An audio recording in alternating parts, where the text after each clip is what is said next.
యోగా వెలకట్లేని అమూల్యమైన పురాతన భారతీయ సంప్రదాయమని, రోజు క్రమం తప్పకుండా యోగాసనాలు వేయటం వల్ల సంపూర్ణ ఆరోగ్యం సిద్ధిస్తుందని యోగాచార్యులు వేదల శ్రీకృష్ణ ఫణీంద్ర యోగి పేర్కొన్నారు. రమణేపేట ఏపీఐఐసి కాలనీలో ఆడబాల ట్రస్ట్ ఆధ్వర్యంలో యోగా దినోత్సవం ఘనంగా జరిగింది.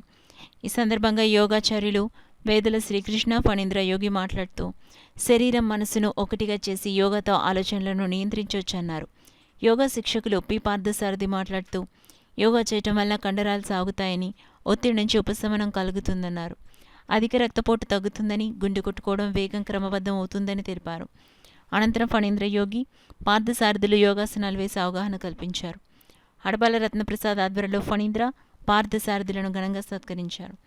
ఈ కార్యక్రమంలో రవిశంకర్ పట్నాయక్, ఎస్ శ్రీ నగేష్, చింతపల్లి సుబ్బారావు, కొమ్మూరి శ్రీనివాసరావు, రాజా తదితరులు పాల్గొన్నారు.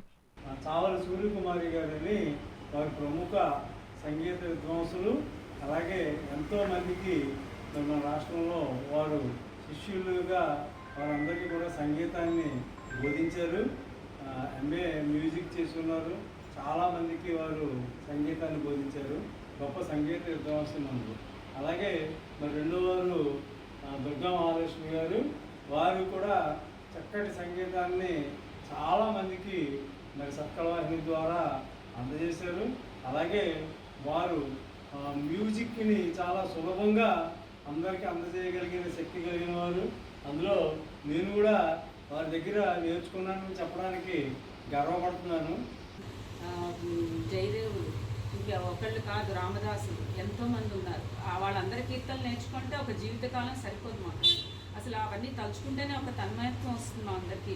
నేను నేర్చుకుంటున్న వాళ్ళకి అసలు వాగ్గేయకారులు అంటే వాగ్గేయకారుడు అంటారు. వాగ్గేయకారుడు అంటే కీర్తన రచించి దానికి ఒక రాగం కూడా ప్రస్ఫుటంగా చెప్పి, వాళ్ళు రచనలు కూడా వాళ్ళు అదో కూర్చుని ఏదో ఇప్పుడు కాలంలో లాగా రాయడం కాదు, వాళ్ళు ఆసువుగా వస్తే వెనకాల శిష్యులు అందరూ కూర్చుని వాటిని రాసి వాటిని స్వరపరిచేవారు. ఈ రాగంలో ఆయన రాగం పాడుకుంటూ వెళ్ళిపోయారు. త్యాగరాజస్వామి భిక్షాటం చేసుకుంటుంది.